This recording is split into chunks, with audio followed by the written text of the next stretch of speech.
Or does it really matter if the speakers forget the names of the objects around them or those that existed in the recent past? And this is an interesting, these are interesting questions, but they are very telling also. And does it really matter if every fortnight a language dies? You are not, I'm sure you are not surprised to know, because this fact came almost 10 years ago, that every fortnight across the globe a language dies. So the question is that does these things matter? But it does matter, because as we go on into this talk, you'll realize that it matters a lot if these phenomena happen in our lives while in our lifetime. How many of us shared the anxiety and anguish of the grandparents who are deprived to communicate with us in their own language? Just think about it. They always seem to take pride in us, but do we take pride in their language, in their speech? I want to share with you this woman's thoughts. Boa Senior, she died on January 26, 2009. She was the last speaker of Bo, one of the great Andamanese languages. And she always, she shared a lot of thoughts with me. And one of these thoughts that I remember, she once said, I wish I had at least one person who could understand me. Imagine her pain that she could not talk to anybody. And once, while I was documenting her language, she laughed and she said, hold on to it, don't let it slip away. Pakad ke rakhna, isko jaane mat dena. That's what she said in Hindi. I shared her loneliness, I shared her solitude and anguish and her depression. And I realized that how severe it is to lose the language, not only for the last person who speaks it, but it is also for the entire society. All these questions have an answer that yes, it does matter, because linguistic diversity is important for us. Why linguistic diversity is important? Because it's part and parcel of the diversity of life in nature and culture, both. Evolution has been aided, as you know, by genetic diversity, and any loss in linguistic diversity is a loss in the vitality and resilience of the whole web of life. And this is a very important fact, and that's why we love linguistic diversity. Uniformity kills. And so language is not different from biodiversity, from what you see around in the biosphere. Every time a language disappears, along with the cultural traditions and cultural knowledge it conveys, it's a piece of the planet's living fabric torn off, leaving all of the living world more fragile.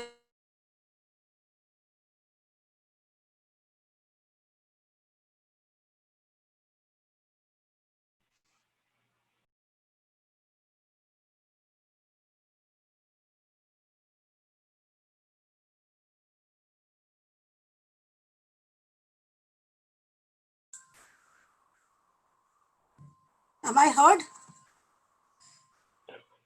Yes, ma'am. Yes, Anvita ji. Do I have to repeat the other slides or?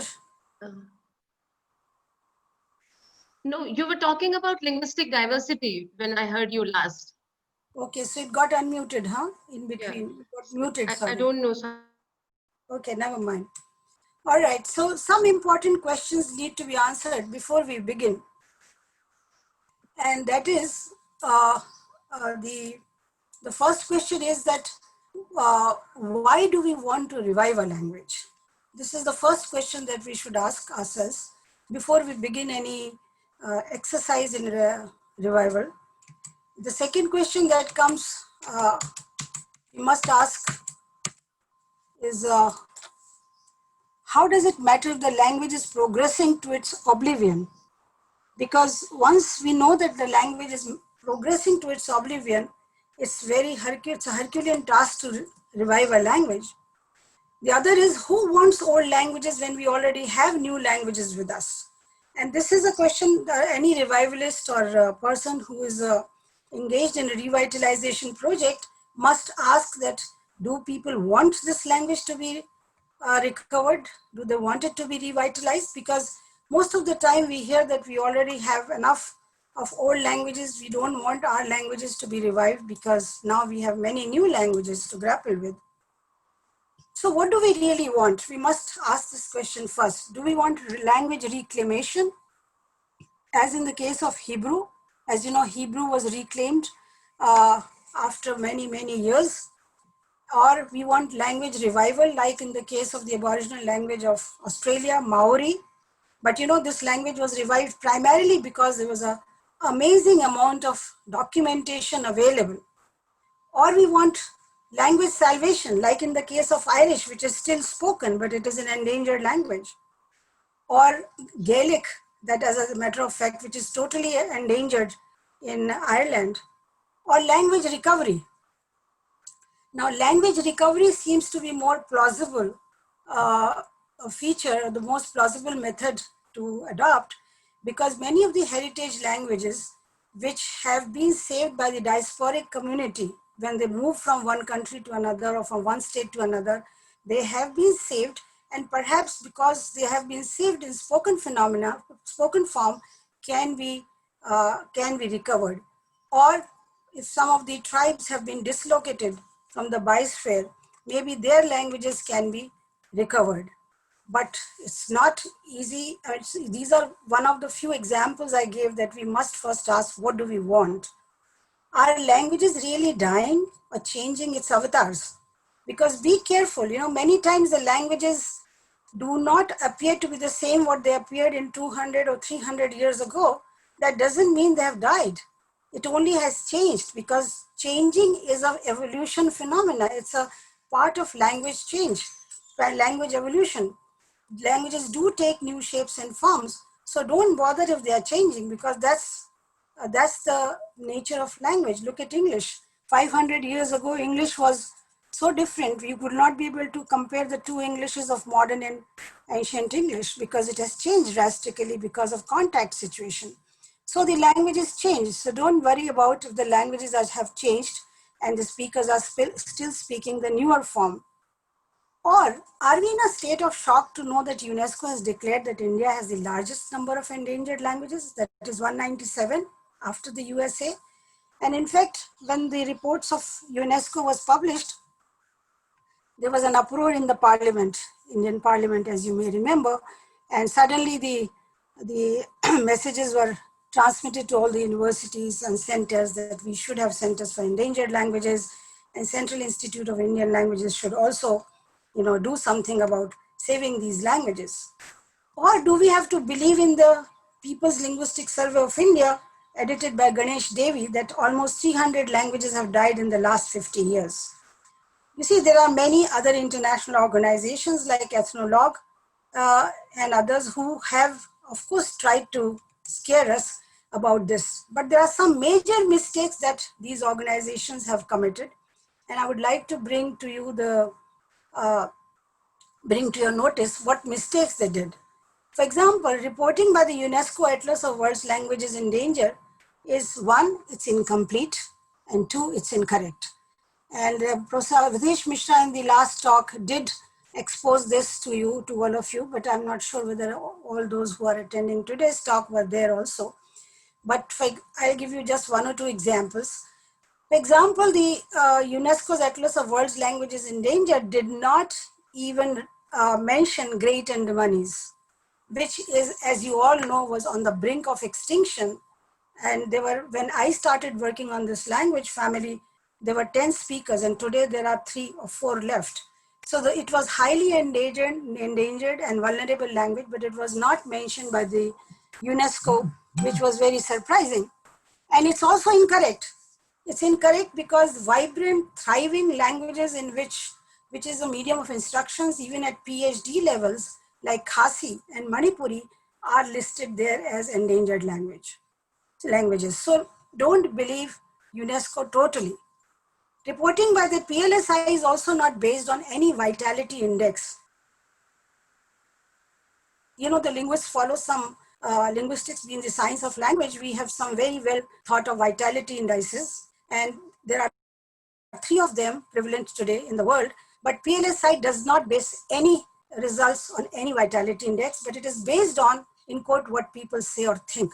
Hence, it has no scientific standing, so we cannot take it seriously about the claim how many languages have died and how many are surviving. If you recollect Professor Mishra's lecture last time, he also mentioned that in the census, there are many dialects which are written as languages, and ethnologue also. There are many dialects which are written as languages. So when the PLSI people went to these places, they realized that people were not admitting that they were speaking those languages. So basically, they were speaking the language, but they were not speaking that particular form of language. Similarly, since ethnologue again has its own vitality index, which is not suited for India or for South Asia. So each of these organizations have their own way of deciding what India or South Asia is passing through. I remember UNESCO declared Toda, which is a Dravidian language spoken in the Nilgiri Hills, as critically endangered. And Ethnologue declared it as a vigorous language. Both these assessments are wrong. In Jawaharlal Nehru University, we conducted an extensive and intensive research on Toda, Kota, and Mulukurumba and other languages of the Nilgiri. And I here quote Karthik Narayan's thesis, and he came to the conclusion that Toda is neither a critically endangered language nor a vigorous language. And this has been done by fieldwork. These results were achieved by testing them on the scale that we finally devised. Many children know it, but intergenerational transmissions among certain sections of Toda is interrupted. So Toda is not an endangered because only in some sections it is not used. We know that every Toda is a bilingual in Tamil. But unlike the Western theories where they think that bilingualism kills languages, our bilingualism doesn't kill languages, because bilingualism in Tamil and Toda is so easy that they keep interchanging these two languages in many of the domains. So we can't say that Toda is an endangered language as claimed by UNESCO. So don't take UNESCO and ethnologue very seriously as far as South Asia and India is concerned. Languages in India are not dying at the rate nor in that number as made out to be by these two international authorities. But yes, they are facing, or they face, violence from the dominant language speakers. And I'll come to that little later in my talk, how, how they face violence. My computer, the next is not showing.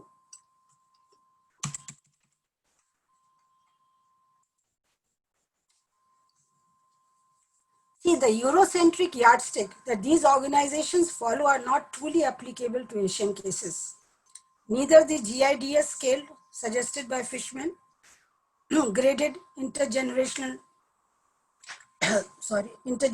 disruption scale, nor the extended GIDS scale suggested by Lewis and Simon, on which the ethnologue is dependent, nor the UNESCO, sorry, the E is missing there, nor the UNESCO or the ethnologue parameters truly apply to us. These scales give too much importance to writing of languages. This is the main problem. As if having a script is the mantra to sustain a language. Had it been so, Sanskrit, Hittite, Latin, all these languages would have been a thriving, vibrant spoken languages today, right? But they are not. So writing is not the clue. I mean, writing is not the mantra to sustain or survive a language. It is something else. It is so the Eurocentric yardstick gives too much importance on the writing system, and that is one of the main problems. The other mistake all these organizations did in not comprehending the nature of Indian bilingualism or multilingualism. Ours is not a competitive bilingualism, unlike in the West, but a complementary one, where multiple languages functionally operate in various domains. I wrote about this long ago in 1987, that how a particular, and Professor Pandit also mentions this in many of his articles, that how the Indian bilingual manages and negotiates various different languages for various different functions, because no language is supposed to perform all the functions. So our domains are very wide, and for each domain we have a separate language. what these organizations have done, they have considered, including PLSI and other these international organizations that I mentioned, they have declared many languages dead, many languages endangered. But you see, this is not a very correct assessment. Just think of a patient in a hospital, and if he's almost dead, let's say, and if he loses his hearing or seeing, walking, or any disabled, if suppose he becomes disabled in some function because of his or identity, but this way his identity as a human being is not disturbed. So if we lose some languages in some domains, that does not completely give us the license to call that language is dead or endangered. Western theories fail to recognize this aspect when it comes to language, that language has several functions to perform. Maybe in some languages, some languages have stopped using it in some domains, but in some other domains, they're using it profusely. The question is then what sustains us? You will ask that, okay, if these are wrong, then what sustains us? And the answer is this: orality and oral tradition. This is a very strong feature of our Indian and South Asian languages, that India still has more than 800 languages and dialects that were never written down, but have survived for more than several hundred and thousands of years. And just think of the Andaman languages, or the languages of Jarawa, languages of Onge. They were never written down, and they have survived. I mean, Jarawas have been living on this island for last 50,000 years, and Great Andamanis had been living on this island for 70,000 years. So of course their language has changed drastically. It is not the same language that it was 70,000 years ago, but it was still surviving till very recently. It is these oral languages that have sustained themselves all these years despite the globalization, despite the industrialization and commercialization, but are at risk of being exterminated in the hands of formal education system, which believes in monolithic language pattern and monolingualism. And this is what has been violating our oral tradition and our oral languages, because we have not understood the beauty and the resilience of our languages. They have survived because of our oral tradition. I remember the D.P. Patnaik long ago said this, though all his articles are now collected in a volume which was published in 2014. And he said, illiteracy is not a disease. Literacy can be instrument of oppression. And I think this, what we had been witnessing for quite some time, that this, under the garb of literacy, we have been oppressing one particular class or the other and ignoring their traditional ancient heritage and their languages. The graphocentric Western prejudices against orality must be discarded. Orality should be treated as a vital factor, and that's why I had all my life had been working on those languages which were not written down, and some of them were written down, but also most of them were not written down.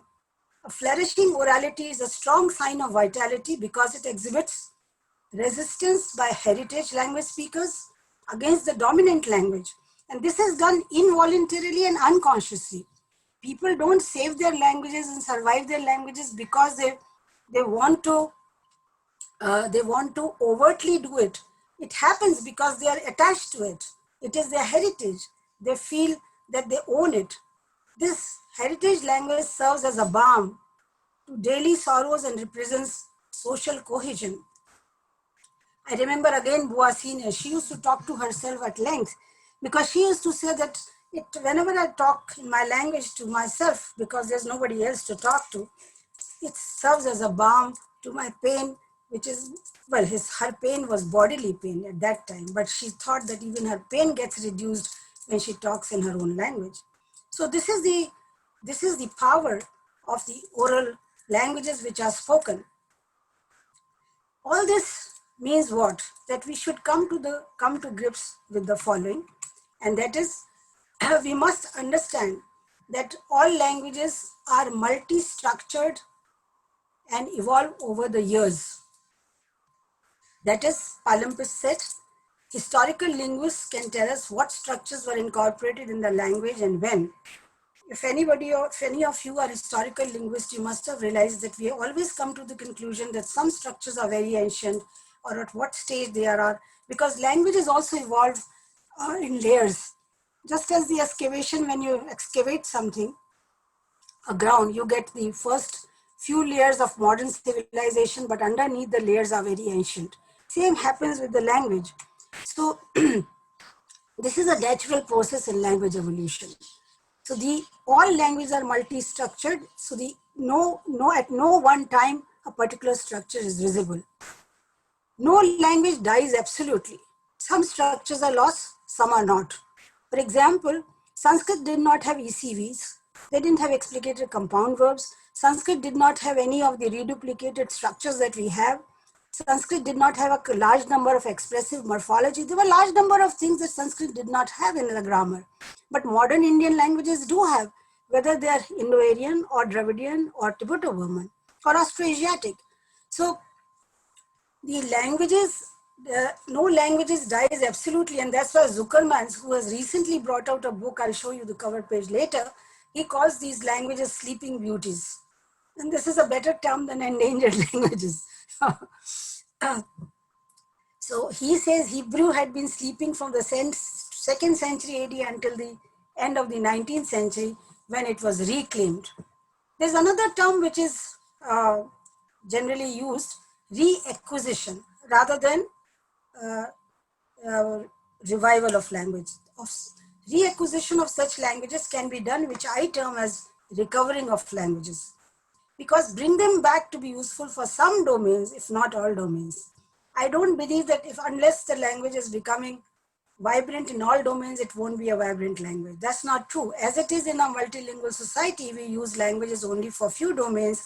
Our heritage languages are used in some domains, but not in other. So even if we can bring them back for some domains, it's a useful exercise.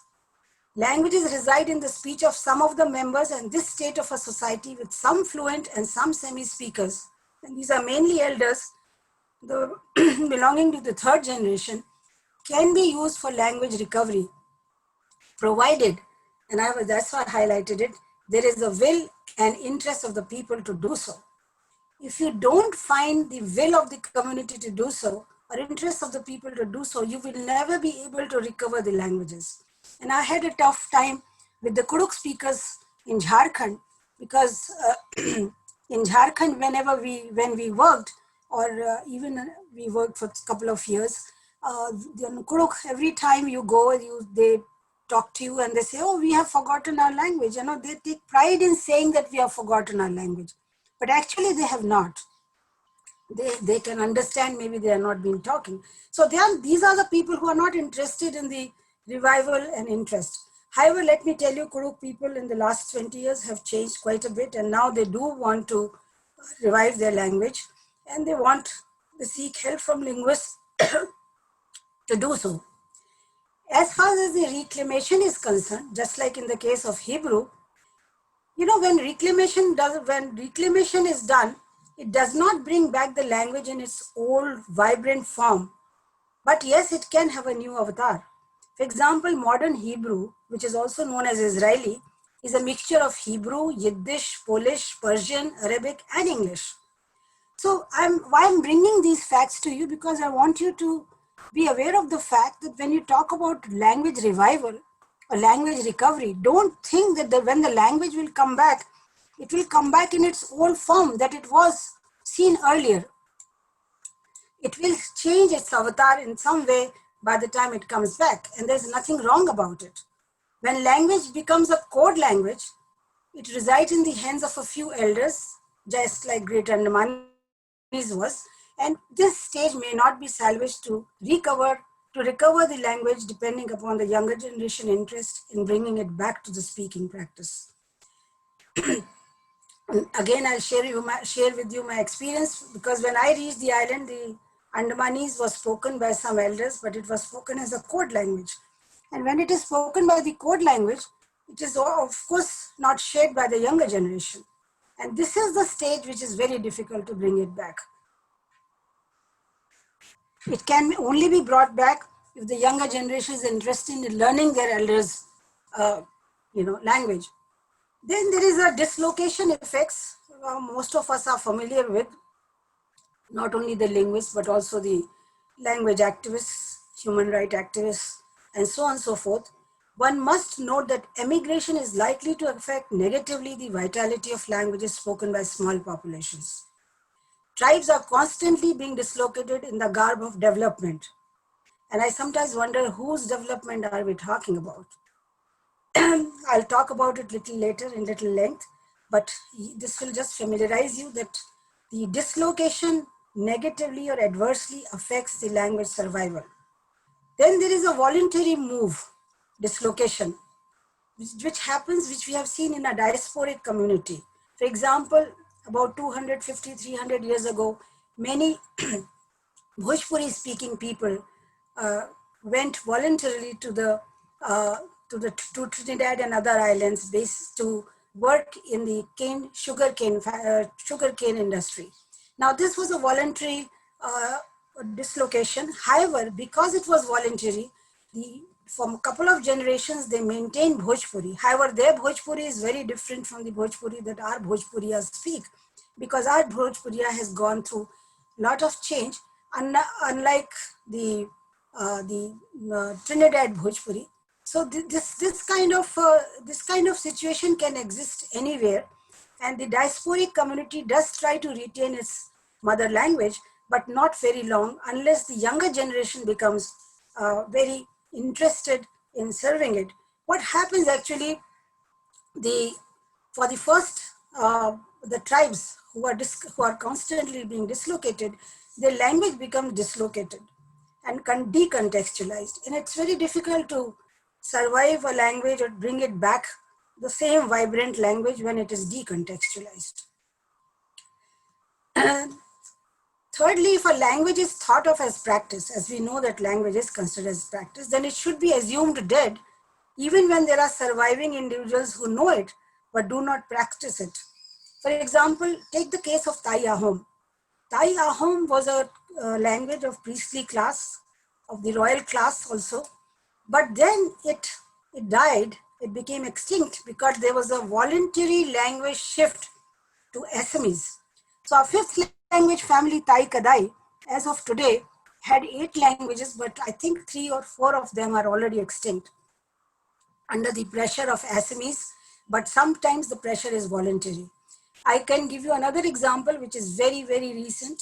That is when we were working on the 2 languages, the so-called endangered languages of the Nicobar Islands, Luro and Sanenyo, we realized that Luro, which is a dominant language, the speakers of the dominant language were shifting to the language of the dominated community, which is Sanenyo.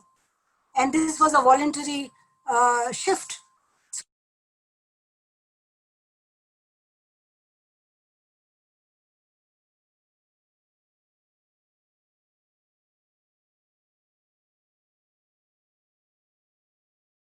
This fact. We have also seen this phenomena when people marry and bring women community, and so the children's language is the mother's language, and that gradually the language changes.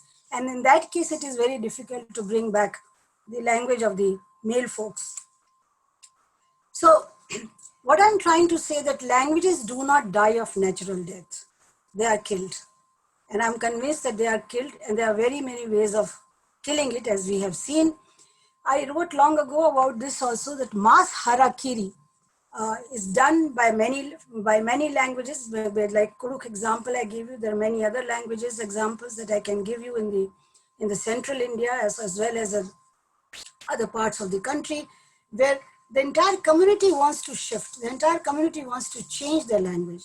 This is also known as linguicide. At Tove 2008, her book is very famous, and where she talks about linguistic genocide in education. Basically, she brings the education, formal education, how it motivates people to go for linguicide. So these last 50 years have witnessed both mass harakiri and linguicide among the marginalized, among the oppressed, among the tribes, and the lowest rung of the society. The most recent case and the most modern case that we can quote is that many languages are not even given the status of language. I mean, just imagine your language is not even given the status of language by the government of India. Hindi, under the Census of India, Census of 2011 report, mentions 57 mother tongues under the rubric Hindi. And they say there's so much Hindi spoken in so many 10 states and union territories. But come to think of it, it's not Hindi which is spoken in 10 union territories and states. It is some of the languages that are, put under the name or the rubric, a big umbrella called Hindi. So this reductionist policy of government of India gives a kind of a inferiority complex to the speakers of these languages. So when you go to the field, they obviously, when you ask them, you ask a Bhojpuri speaker or Maithili now has become the scheduled language, but the other Angika or others, if you ask what language do you speak, the prompt comes the reply Hindi. And then when you probe further, then you realize, yes, they are speaking Angika or some other languages. So my appeal to you that you must identify the stage of the loss before applying any method of recovering voices. Don't just offhand take all the measures and start applying them on any language. You first realize there are 5 or 6 stages of language endangerment and find out at which stage the language is on which you want to apply your methods to recover it. The language could be extinct, like Taya home, I just gave you mention, and or the grandparent generations remember it. They don't speak it, but they remember it. Or grandparents' generation use it among themselves and also as a code language. And this is a very wide prevalent phenomena. Or the second generation does not speak it but has passive knowledge of the language. This also we have seen in many cases. The The fifth case is that when younger generation speaks with their elders only. So at this stage, the language resides in restricted domains. This is the easiest stage to recover to a much fully blown language. And the last is all speak, but only in restricted domains such as home. Well, if it is F, this is the point, or this is the factor which has helped survive thousands of Indian languages. So I'm very happy if any language is only spoken at home and not outside home, because that only shows that the community is multilingual, is using several languages, and the home language is not competitive, as I just explained, is complementary to the knowledge of other languages. But before you do anything, I will harbor again and again, is that make sure there's a will of the indigenous people to revive or recover the language. You cannot impose on any community or any individual his or her language. Now, in a short form, can a language be ever recovered? And I'm saying depends at what stage of vitality it is. So assess the vitality and don't assess it on the UNESCO parameter or the ethnologue parameter. So find out, is it dead? If the language is dead, it's very difficult to recover it. Is it dying? If it is dying, again, it is very difficult because it depends on which components of the society it is dying in and which components of society it is still residing in. Has it reached decreased domains? Yes, in this case, perhaps recovery is possible. Has it reached the stage of decreased registers? Yes, again, you can think of recovering at this stage. Or it exists only in written records. If it exists in only written records, forget it. I don't think it can be revived. Can you bring it back Vedic Sanskrit or classical Sanskrit or any of those languages which are in written form? A dead language can never be revived in its vibrant form that it ever was. And you know why?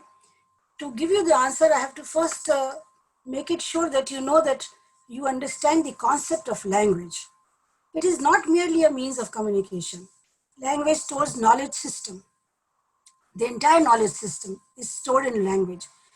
It also stores the philosophy of the community. The worldview, I've written a lot about the last lecture I gave you, how the worldview of Andamanis is shown in their grammar. And this is true with anybody or any other's language. Its language stores culture, tradition, history, and above all the knowledge of the environment where it existed and thrived. So if any of these things are missing, how would you bring back the language? So language has to be understood in its totality.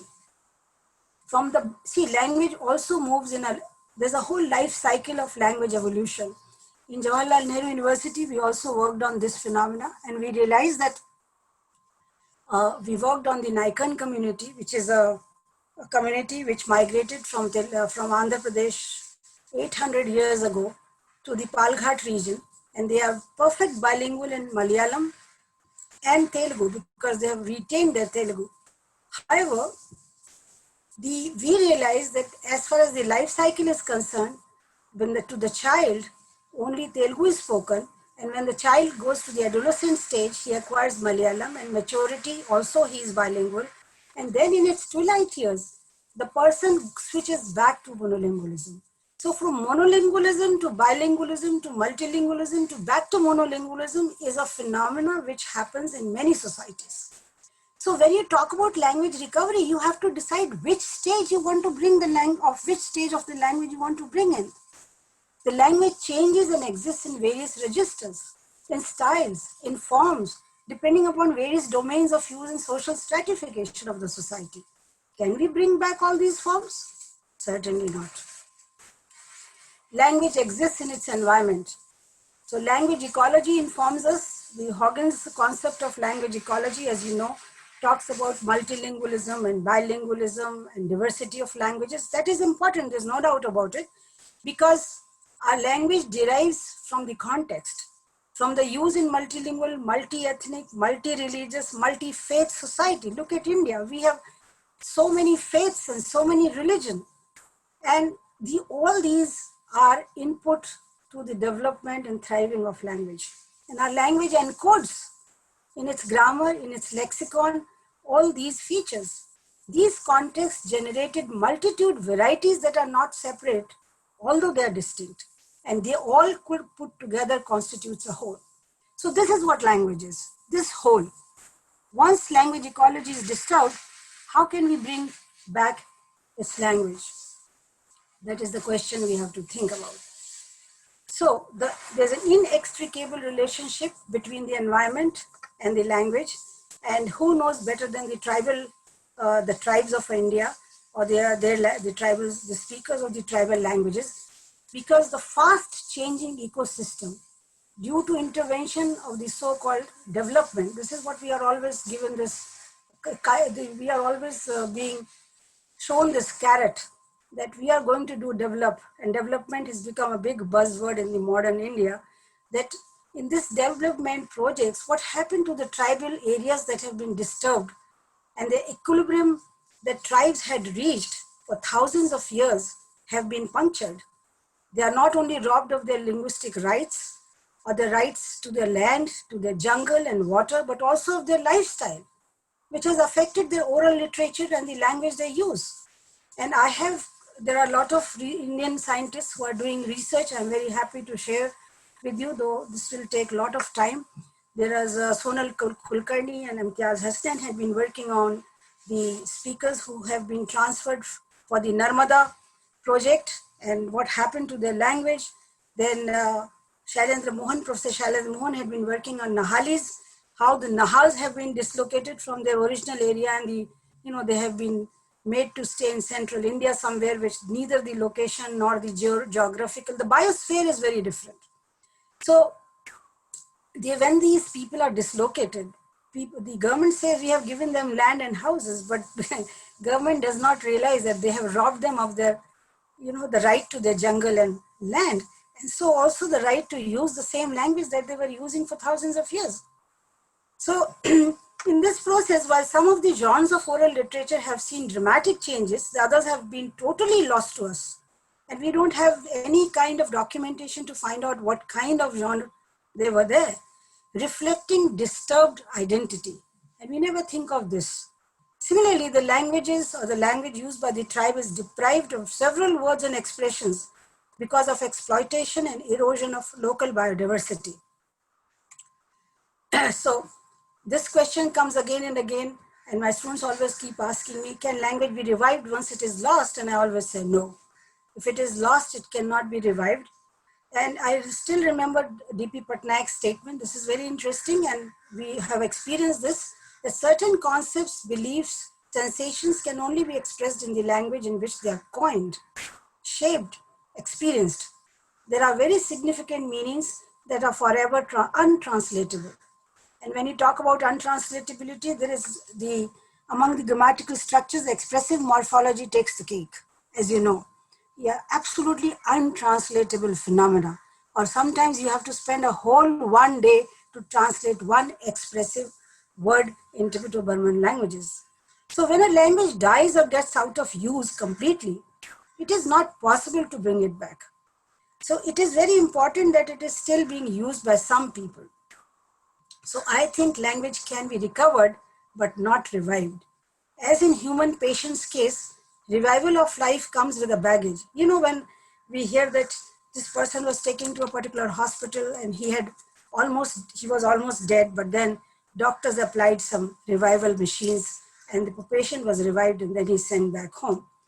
But when he's sent back home, we cannot guarantee that he is the same person that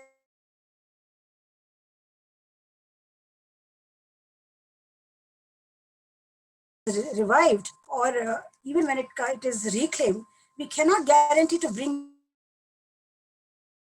back unique or distinctive features or the range of meanings. And expressive morphology is one of the examples. The other example is that the unique features of great Andamani that I talked about, the body division markers, if the language is ever revived, it cannot be brought back. I'm already seeing it. The younger generation tries to copy their grandparents, but they do not use the body division markers because they do not know how to use it and they do not know the importance of it. So then it comes to the fact that recovery perhaps can be possible if the language is well documented and also contextual. So we need extensive contextualized documentation. And I'm very happy to share with you that at least some of the documentation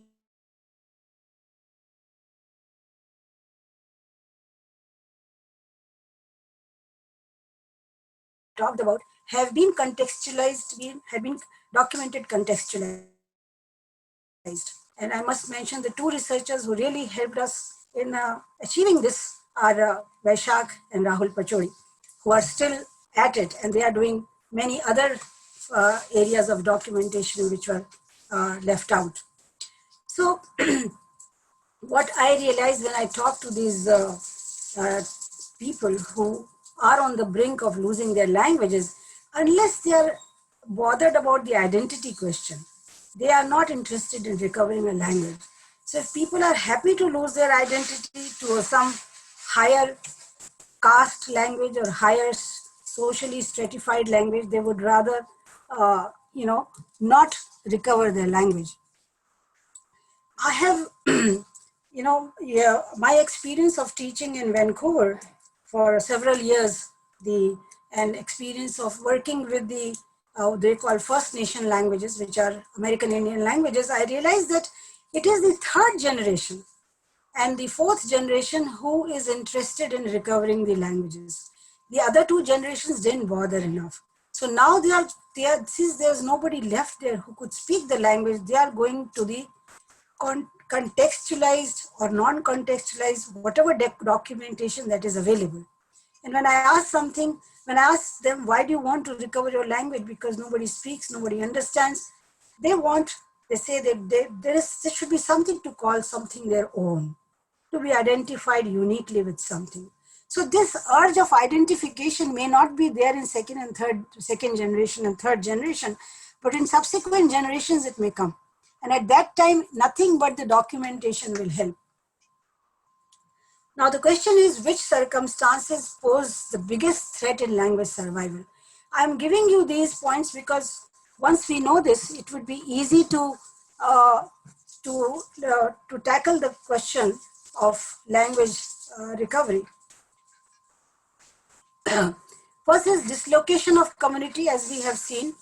Uh, Dislocation of community is seen in Kudumbis of Kerala. The Kudumbis migrated with other Konkani speakers from Goa about 200 years ago, and they've forgotten their Konkani because they don't want to remember it.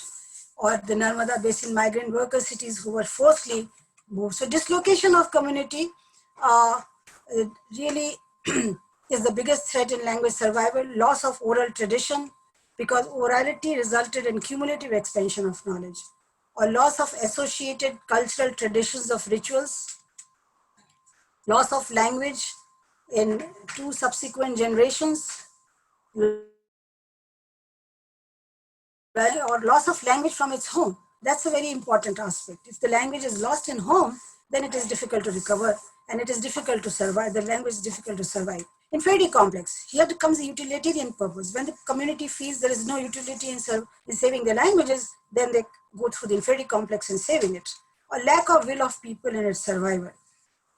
And the biggest, which I have noticed and I have also experienced in my childhood, is which I called language, the violence on language, and I call it language lynching. This is done for language, they use the language for control and domination. And convent schools are the supreme in doing this. They punish you, they fine you, they rebuke you, and at times it's very, very intimidating to use your home language in school. And if you use it, this is what they do. So that's early enough, early in childhood, we are taught indirectly that we should not use our home language because it's inferior to English. And this is why I call it language lynching. So there has been a lot of violence going on languages. That's why I said the languages don't die of natural death, they are killed. Excessive standardization is another feature which sometimes robs the language of its naturalness. And the standardization, excessive standardization, like it's going on in Hindi also. Now, sometimes Hindi becomes so different and so distant. I'm a Hindi speaker, but sometimes I cannot understand many written forms of Hindi and even on many spoken forms of Hindi because there are so much Sanskritized. They're heavily, heavily standardized. Many of these features like echo formations, expressive morphology, compounding in Hindi Urdu are getting lost because of excessive standardization. And ecological disaster, obviously, is one of the factors which threat language survival. So if you remember these points, then it is easy to find out how and in what circumstances you can recover a language. The lot of literature has been there in telling us that the language shift is very bad because it kills languages. However, the language shift is sometimes voluntary and sometimes by force. And sometimes it is to a different, as I said in Luro and Sanenio example, it's from one tribal language to another tribal language. And that perhaps is not as devastating because the biosphere is more or less shared and the same. Similarly, take the example from Tangkul Naga shifting to Thado in Manipur, or to the dominant language like Hindi, or to the state language like Manipuri. As far as the shift from Thado to Manipuri is concerned, there's not so much loss. Or sorry, shifting to Manipuri or to Thado is not as much a loss because biosphere is shared. But to Hindi, yes, there's a world of difference between the two. So since the language shift can either be a need governed or for internal reasons, such as inferiority complex, which has its source in external reasons, and I just mentioned that the education and other things, language revival is next to impossible in such cases. Can formal education without incorporating local language in social schools curriculum destroy social cohesion in heritage languages? And yes, if the formal education does not incorporate local language, we also destroy social cohesion. I remember this scholar, Sastri Sunarthi, who is a linguist in Indonesia, and she once explained to me that she gives a very good account of diversity of Indonesia with specific reference to the Alila people. The oral tradition reflected in the dance Lego Lego. This dance is jointly danced by both Muslims and Christians in the Alor district of Indonesia because it symbolizes the communal unity and the belief that they came from the same placenta. I've not brought the whole song. In the song, they mention that they have come out from the same placenta, both Christians and Muslims. So the worldview of the two religious communities as constituent of one cosmos, which has no place for conflict. However, advent of formal education, people are forgetting Lego Lego and the latent philosophy of the lyrics, because now only one language is taught. This is the scene of the that community where Christians and Muslims share the same space. Similarly, there are many creation myths that have been, we have noted while documenting different languages, and we realize that the elders remember these creation myths, and it's easy to interest the younger generation in listening to them. And also by the creation myths, they also tell us the way this universe and its components like earth, sky, clouds, water, fire, plants, trees, human gods and gods came into existence. So creation myths are not simple stories. Once you get deeper into it, you realize that how one after another, each creation tale expresses how the community believed these evolved. So the creation tales is another very important aspect that must be studied and documented and can take as a takeoff point, to make the language come back to its own sense. Uh, I will just give you to show you two slides of this community lepchas who considered Mount Kanchenjunga to be the place of origin, and they call it Maya Liang, the land of paradise. Of course, the creation myth or the creation tale does not believe in international or national boundaries, so it stretches across the myths, stretches across Sikkim, Darjeeling, Bhutan, eastern Nepal.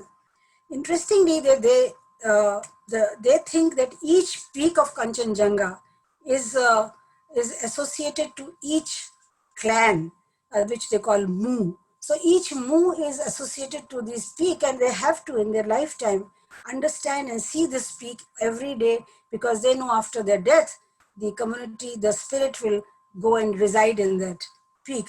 Now, this is a very, people may think this is a very stupid kind of a notion, but I mean, think about those lepchas. They believe in the national, they believe in the natural environment where they have lived in. So we cannot rob them of this community. They cannot be dislocated. It's like dislocating their spirit. So this is a creation myth which actually gave us this information. The problem with the education system, the written tradition in the modern garb of formal education, is robbing the speakers of education in indigenous knowledge, taking the learners away from their roots, alienating the community from its environment, emphasizing on rote memory at the expense of killing creativity, and introducing unfamiliar situations and superimposing alien concepts. And in this case, we are not even close to what our other South Asian countries are. For example, institutional support, as in the case of Bangladesh and Thailand, or equal status to all, because like in Nepal does not believe in scheduled and non-scheduled languages, or multilingual education in phases that we could have promoted in schools are some of the ways in which perhaps the country can be saved from losing its treasure of linguistic diversity.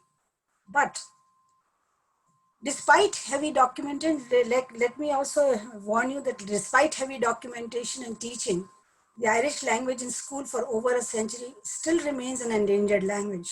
Why? The socio-economic reasons are too strong to motivate community to save the heritage language.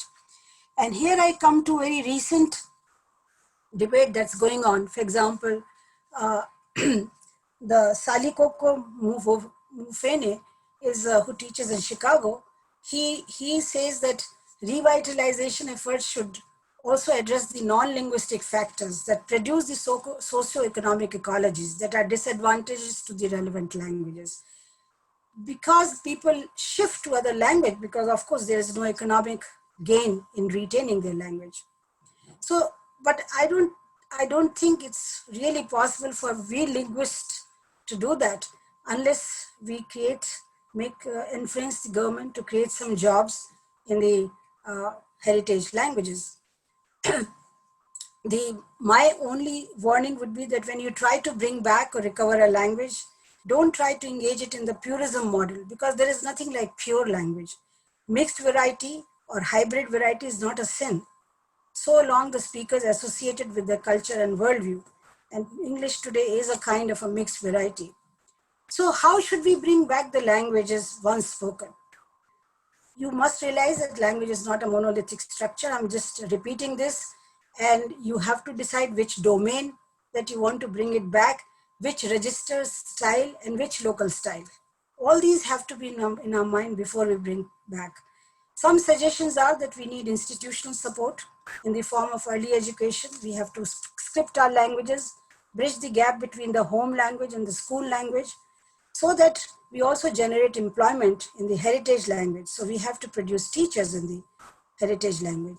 We must seek help from the elders to engage the children in oral traditions, and these are known as immersion projects, such as narrations, songs, riddles, and various other things. And there are many night schools going on in Northeast India, I have realized, where the elders engage their children in informing them of their heritage language and informing the community of the indigenous knowledge. Now, this you can only do when you have already a documented stuff with you, that what are the plants, medicines ever existed here.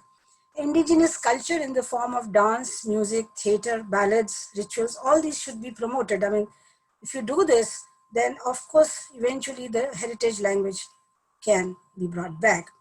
And reverse education, and I consider this as a very important feature. So that what do I mean by reverse education? That we have always been told in our school course books about the language and life of the city people. But why don't we ever share the indigenous knowledge of the tribals? Why don't we share the knowledge of the marginalized community that they have in their language? There should be reverse education. We should be given training, and we should be informed about what our heritage language had as far as the indigenous knowledge is concerned, and solve and use the documentation if available. So documentation takes a very important role. We have to take the revitalization of indigenous languages. So let us concentrate on indigenous languages first, increase the use of domains, give a script to it, as I said, teach it as a subject, collect folklore, make video of elders. This has also helped us, and I think Kavita Rastogi has also uh, done this in this video. Make videos of the elders using the language, then play them to the younger generations who can be asked to transcribe the dialogues, not for documentation purpose, but for fun. So let there be a lot of fun game, and prepare teachers of this language. So the domains can be increased in music, radio programs can be launched, websites can be launched in these languages, several books, pictorial books can be produced, and holding several cultural programs. And the last is mobile apps, in which we have also gained some success. And my team of Lura and Saranyo have developed some mobile apps of these two languages in Nicobar. You can imagine the kind of exuberation that had in the community when they could see the entire dictionary of their language on their mobile. So these are the features by which you encourage them in speaking their language and retaining their language. So these are some of the features. And there are some successful stories, as you have been told: Hebrew, Irish, Welsh, Cornish, Galician, Basque, Catalan, Maori. But I will not go into details, because these have been brought back because there was heavy documentation available, and they have not been brought back at the same level. Some have been reclaimed, some have been revived, some have been recovered, and some have been just, written form and not spoken form as yet. The new book has come on, which actually the Zuckerman is bringing revivalistics, a new book, and perhaps he's trying to introduce a new discipline on linguistics, which he calls revivalistics. It's an interesting book published by Oxford University Press. But what I must warn you, that what cannot be revived, so you must be aware of it. Unique structure of the language cannot be revived. And this has been shown by all those success stories that I mentioned. The unique structure of the language which it had will never be revived. Similarly, culture-specific words are never revived, because culture-specific words are contextualized, simply as that. Then environmental specific words are also not revived because of they are contextualized. Some specific communicative patterns, they are also not revived because the those communication doesn't take place. Those communities cease to exist. And the number system, and that's a big loss. That number system you had, and we have decimal system, we have the decimal system, all kinds of systems, depending upon what system the community used. If it is revived, it will not come back. Nonetheless, what can be retrieved and recovered with our efforts would be like breathing life into a dying language. So active partners in this ventures are speakers themselves, the linguists and language activists, the education department, and the judiciary. It has to recognize the language of grievances could be one of these languages, unless otherwise how people would like to recover the languages. Recovering voices actually bring back our memories and glory, and the whole process of language revitalization is nothing but bringing back the dignity, identity, and the appropriate place of the speakers or the community in this world. So I conclude by giving you this little formula of LID, L-I-D, L for language ownership. Somebody has to take ownership of this language that you want to recover with pride as an identity, and here the role of elders is very important. We also need institutional support, otherwise in this modern world, people would not like to recover language. And this is part of education. We have to have teacher training and generation of, this also generates employment. And D stands for documentation in as many domains as possible. Thank you.